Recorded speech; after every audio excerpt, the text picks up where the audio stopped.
Inventaire de mes effets que Marchand gardera pour remettre à mon fils. Mon nécessaire d'argent, celui qui est sur ma table, garni de tous ses ustensiles, rasoirs, etc. Mon réveil matin. C'est le réveil matin de Frédéric II que j'ai pris à Potsdam. Mes 2 montres, avec la chaîne de cheveux de l'impératrice et une chaîne de mes cheveux pour l'autre montre. Marchand la fera faire à Paris. Mes 2 seaux, la petite pendule dorée qui est actuellement dans ma chambre à coucher. Mon lavabo, son pot à eau et son pied. Mes tables de nuit, celles qui me servaient en France, et mon bidet de vermeil. Mes 2 lits de fer, mes matelas et mes couvertures s'ils peuvent se conserver. Mes 3 flacons d'argent où l'on mettait mon eau de vie, 3 boîtes d'acajou renfermant mes tabatières et autres objets, une cassolette en vermeil. Je donne à mon fils le sabre de Sobieski, le collier de la Légion d'honneur, l'épée en vermeil, le glaive de consul, l'épée en fer, le collier de la toison d'or, le chapeau à la Henri IV et la toque, le nécessaire d'or pour les dents restées chez le dentiste. À l'impératrice Marie-Louise, mes dentelles. À madame, la veilleuse en argent. Au cardinal, le petit nécessaire en acier. Au prince Eugène, le bougeoir en vermeil. À la princesse Pauline, le petit médaillé. À la reine de Naples, un petit tapis turc. À la reine Hortense, un petit tapis turc. Au prince Jérôme, la poignée de sabre antique. Au prince Joseph, un manteau brodé, veste et culotte. Et au prince Lucien, un manteau brodé, veste et culotte, signé Napoléon. 19 ans après, un vaisseau français viendra recueillir les restes du héros qui, sur la prière inscrite au testament, viendront, le 21 décembre 1840, reposer sur les bords de la Seine. Est-ce bien vrai? Quoi? Quelques jours encore, et nous verrons ces ossements sacrés, et comme nous, à chaque instant, redire « Reste, chérie, vous nous êtes rendus. » C'est à la suite d'une initiative du roi Louis-Philippe que des conversations entamées avec le cabinet anglais aboutirent à un projet de loi présenté à la Chambre des députés qui vota 1 million pour la translation des cendres de Napoléon qui reposait depuis 19 ans à Sainte-Hélène. La loi prévoit que les cendres reposeront dans l'église des Invalides où un tombeau sera construit. La Chambre vote le 12 mai 1840. Le 7 juillet suivant, la frégate, la Belle Poule, commandant le prince de Joinville, fils du roi, part de Toulon à destination de Sainte-Hélène. Oh, va, nous te ferons de belles funérailles. Nous aurons bien aussi peut-être nos batailles. Nous en ombragerons ton cercueil respecté. Nous y convierons tout, Europe, Afrique, Asie, et nous t'amènerons la jeune poésie chantant la jeune liberté.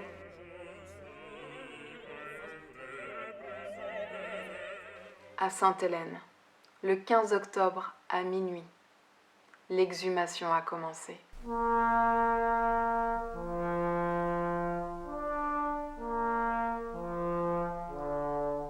À 10h du matin, le cercueil est à découvert. On le retire intact de la fosse. On procède à l'ouverture. La soudure du cercueil est lentement découpée et le couvercle soulevé avec précaution. Le général Bertrand fait un bond involontaire, comme s'il était sur le point de se jeter dans les bras de l'empereur. Plusieurs assistants sanglotent convulsivement. D'autres sont silencieux.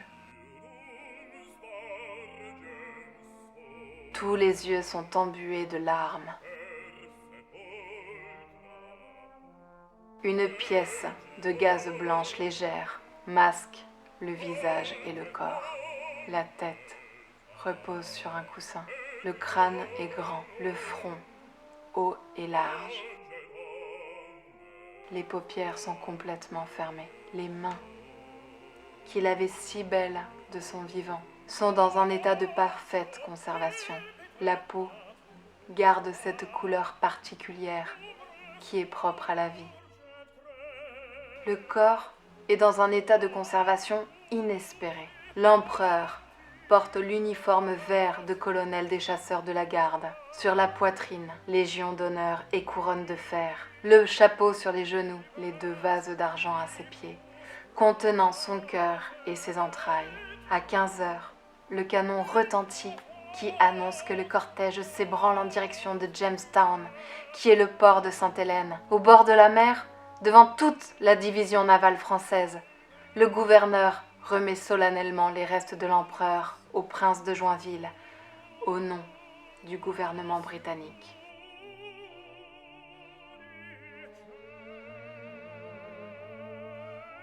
À bord, le cercueil est placé sur le gaillard d'arrière, dans une chapelle ardente, le 18 octobre, exactement, 25 ans après son débarquement sur la terre d'exil. Napoléon reprend le chemin de la France.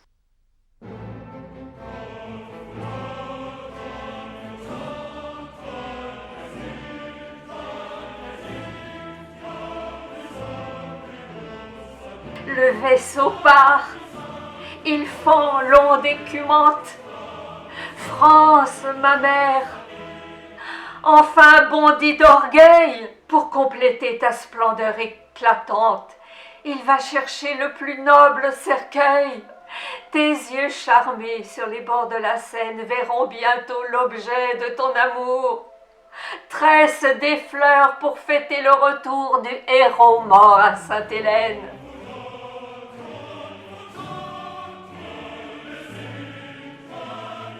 Le 14 décembre, il touche les rives de la Seine, à Maison-sur-Seine. Le cercueil est transporté sur le bateau impérial, arrivé la veille de Paris.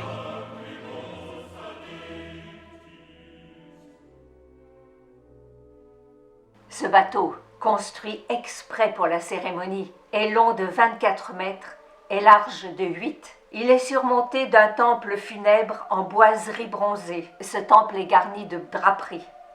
Le tapis est en velours violet semé d'abeilles d'or.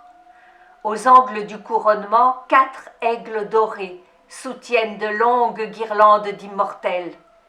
4 cariatides dorées décorent l'entrée du temple. Au-dessous est disposé le cercueil de l'empereur, recouvert du poil impérial. À l'arrière du bâtiment flottent des trophées de drapeaux où sont inscrits les noms des victoires de Napoléon. Et ces drapeaux sont entremêlés de lauriers et de palmes. Tout autour du temple règnent des trépieds de forme antique, d'où s'échappent l'encens et les parfums.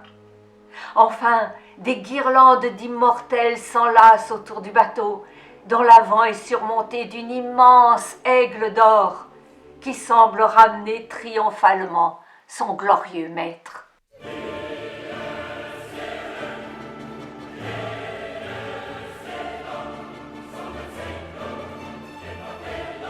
Le lendemain, le 15 décembre, a lieu la translation solennelle aux Invalides.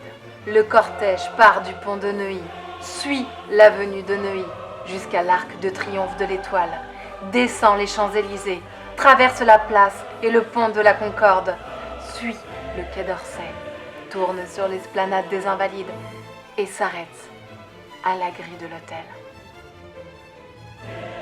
30 000 spectateurs, en vêtements de deuil, regardent passer le char funèbre aux roues dorées, pleines, que traînent 16 chevaux empanachés, caparaçonnés et houssés d'or au chiffre de l'empereur. Suit un immense cortège où sont représentées toutes les unités de l'armée française. La garde nationale fait la haie d'un côté, la troupe de ligne de l'autre côté. Aux Invalides, Le cercueil est placé sur les épaules de 36 sous-officiers qui le portent sous le dôme, où ils le déposent sous un magnifique catafalque. L'église, étendue du sol jusqu'à l'entablement des colonnes, de velours violet, semé d'abeilles et d'aigles. Vieux soldats mutilés, ouvrez les invalides aux vainqueurs d'Austerlitz, d'Eylau, des pyramides. Vous aurez son tombeau qui vient de Sainte-Hélène. Il vient, tressaillez tous, grands hommes d'autrefois. Sous le dôme imposant par son ordre doré, il sera comme un dieu de vous tous adorés.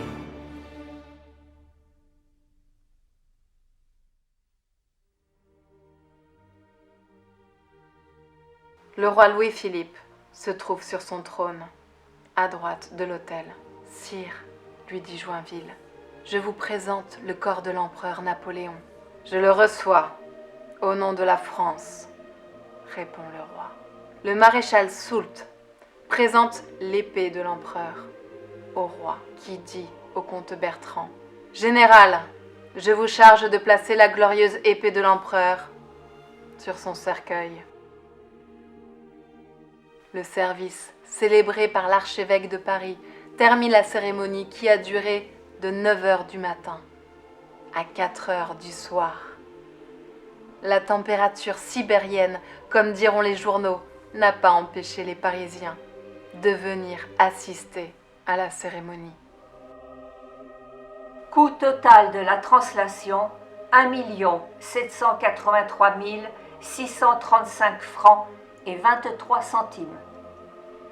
Enfin, il repose aux Invalides, au milieu des drapeaux conquis à l'ennemi.